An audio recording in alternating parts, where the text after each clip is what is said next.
Hello everyone, welcome back to the next video. In this video I will show you how to animate GLTF or GLB 3D models in your Flutter application, both for Android and iOS. So let's get started.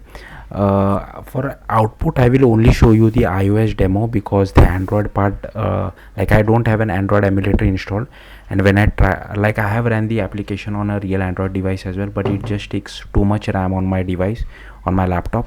That's why I'm not running it while recording it. I'm not showing the output, but trust me, it works completely fine on Android as well.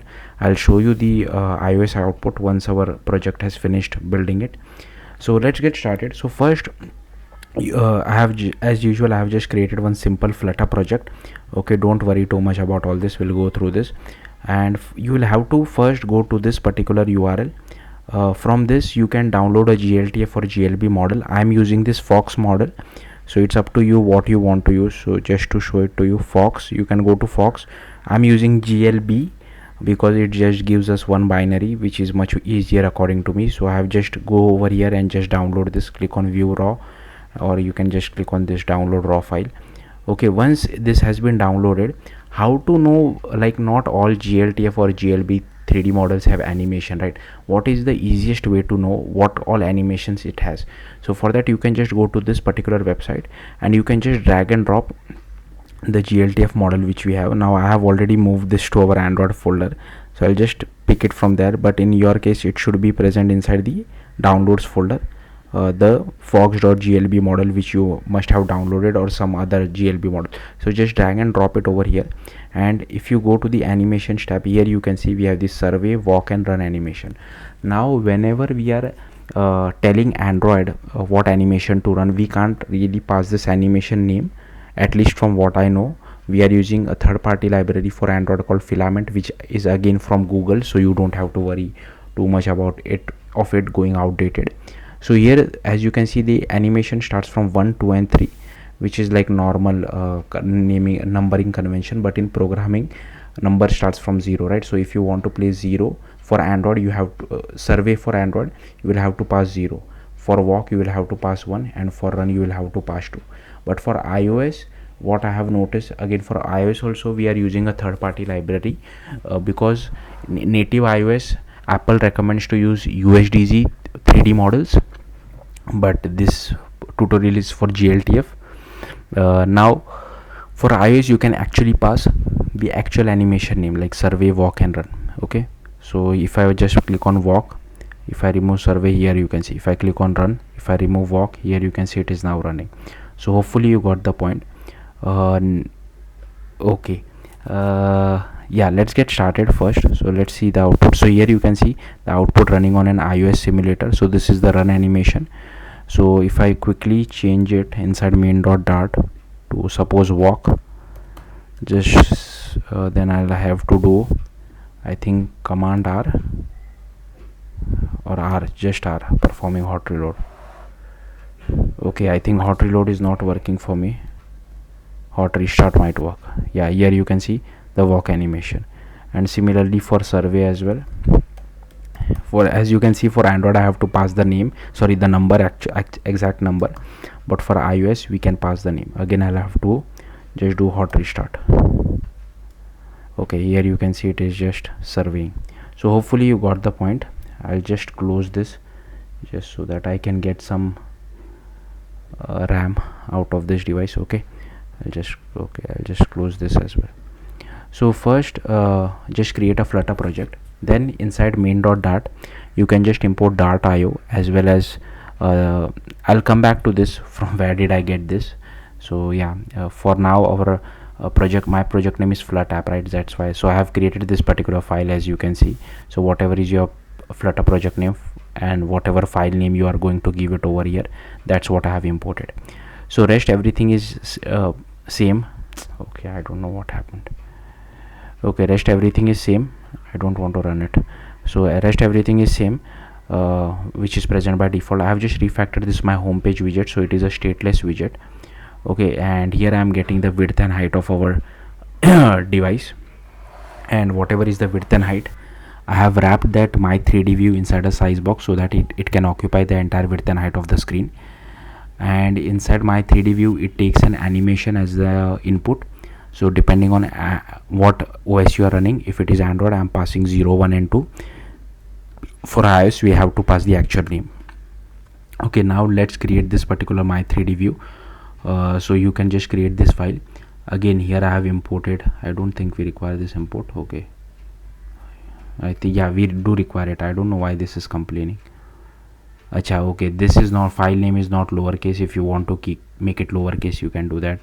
This is an identifier, so same identifier, whatever name you give over here, same you will have to use it on native iOS side as well as native Android side as well. Then here I have created a stateful widget, it takes animation. Here I have created this creation params. Then here is our key. Okay, we are setting the key, and inside creation params animation we pass our animation.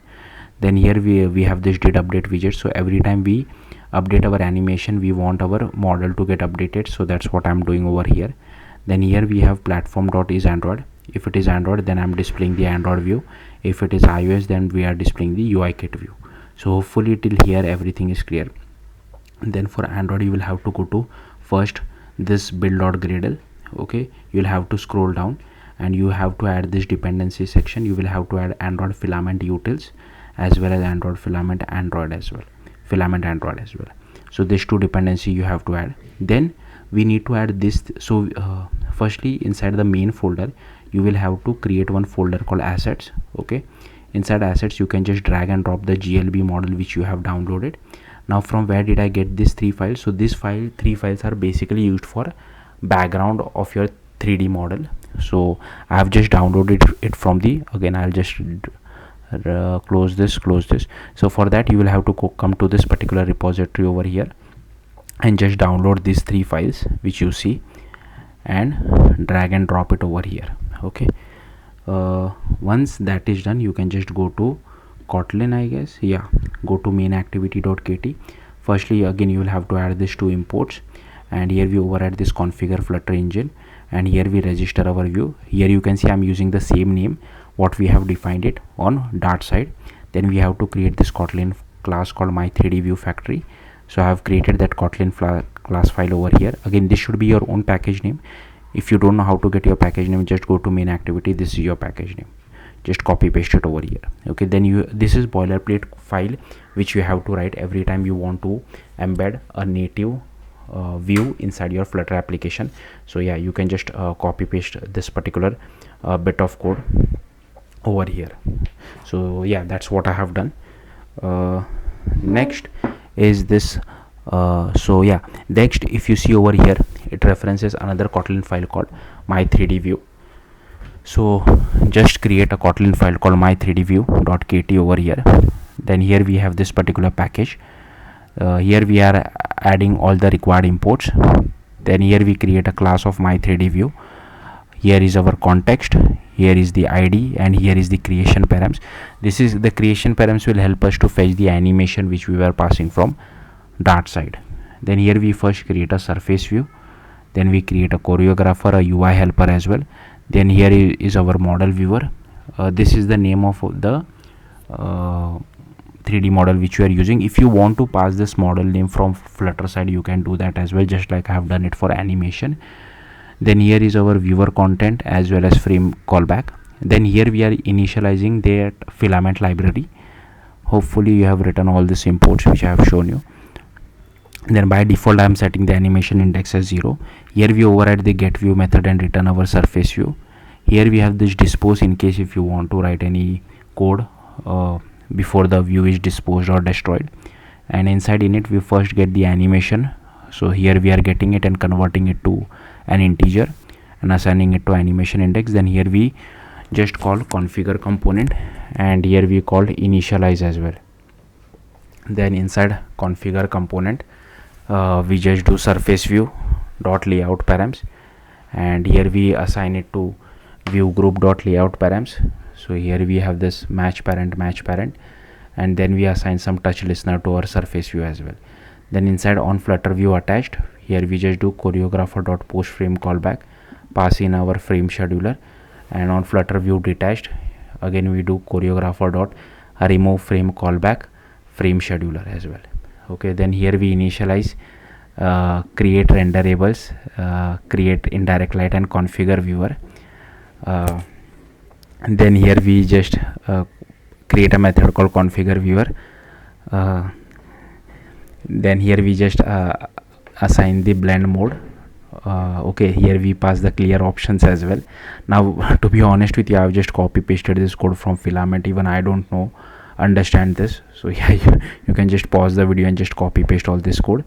Then this is for creating the indirect light. So here you can see we are referencing this, which we had put it inside the assets folder. So if you decide to name it differently, you will have to change it over here as well. Okay, so that's what we are reading it over here. Then this is a helper function which I have created. Then this again is for create renderable, so again which I don't fully understand. Then this is the frame callback, so this will help us to animate things. So here I'm checking if the animation count is 0, and if the animation index which we are passing is less than equal to animation count -1, then only play the animation. So that's what we are doing over here. So this will help us to play our animation. So yeah, I think that should be it from Android. For iOS, firstly you will have to go to your project over here, Flutter project, and go to iOS folder and double click on this .exe workspace. It will open it for you in Xcode. Then you will have to go to this, you will have to copy this particular URL, okay, GLTF kit 2. so this is the dependency which we will be using. So I'll just copy it from over here, okay, and you just have to go to Xcode, click on runner, go to file, add package dependencies, then just enter that URL which we have copied. So here you will see something like this. Click on add package. I have already added this, so I won't add it again. But the very important thing which you have to do, inside add targets you will have to select runner. If you just select none, then again you will face errors. So make sure you select runner over here and click on add package. Again, like I said, I have already done this, so I won't do it again. So once you click on add package, you should see GLTF kit 2. Some of you wondering why we are not using CocoaPods, because this library does not support CocoaPods. It only supports Swift package manager, which according to me is good thing, because recently even CocoaPods has decided they won't do any active development on CocoaPods. And the second thing is Flutter is also trying to move to Swift package manager. So hopefully by this year end we should see Swift package manager stable for Flutter. I think it's pretty stable till now as well. Like, I have not faced any issue, but yeah, you never know. Then you just have to drag and drop that GLB model of Fox which we have downloaded, but make sure once you have dragged and dropped it, the target membership should be runner.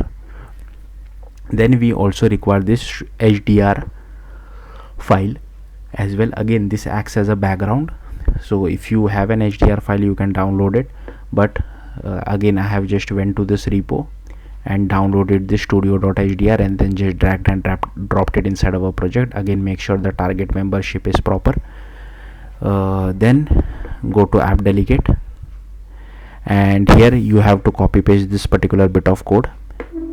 So again, this is boilerplate code.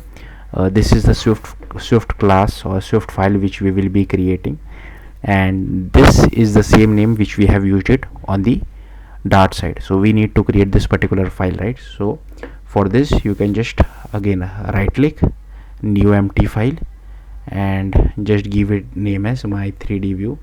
Again, now I already have this, that's why it is giving me an error. So I'll just delete this. Okay, I'll just name it something else and I'll just delete this. So first you have to go to my 3D view native view factory. Again, this is boilerplate code which you have to write every time you try to embed a native view inside your Flutter application. So again, just copy paste this particular bit of code from this. So hopefully you got the point. Then here we are referencing another Swift file called my 3D view native view. So again, you will have to create another Swift file. So that's what I have done over here. So here we have imported UI kit, scene kit, as well as GLTF kit 2. Here we get the environment light name studio.hdr which we have copied. Then you can change the intensity. Here I have created a scene view. Then we have created a scene node as well, and one variable for animation. Then inside init we just initialize our UI view. We get the animation which we have passed it from Flutter side, and then assign it to this variable. Then we create this native view. Here we override this method to return the parent view, and instead create a native view. We don't need this. I'll just remove this. Here we initialize our scene view, then we add the scene view to our parent view. Then here we create an SCN scene as well. Then we assign that scene to our scene view scene. Then we get hold of this fox.glb model, okay, so with the help of this bundle main URL, and then we just do load assets, passing the GLB URL as well to this. So here you can see this is the method for this. Again, I have just copy pasted it from the documentation. Even I'm not really good at this, but this helps us to display the GLTF model. So you can just copy paste this code. Then here we have this prepare assets as well. Again, I have just copy pasted it. Important thing is this particular part. This helps us to play the animation. So as you can see, I'm just checking whether this type of animation is present inside our GLTF model or not. If yes, then only play it, otherwise ignore it. Okay, and on the other main thread we just again I've just copy pasted this code. So yeah, you'll have to do the same thing. So yeah, I think that should be it. Do not try to create all the Swift files and this copying this from VS Code. You will face issues. That's why I've shown it to you via Xcode. But yeah, according to me that should be it. Thank you for watching. Bye.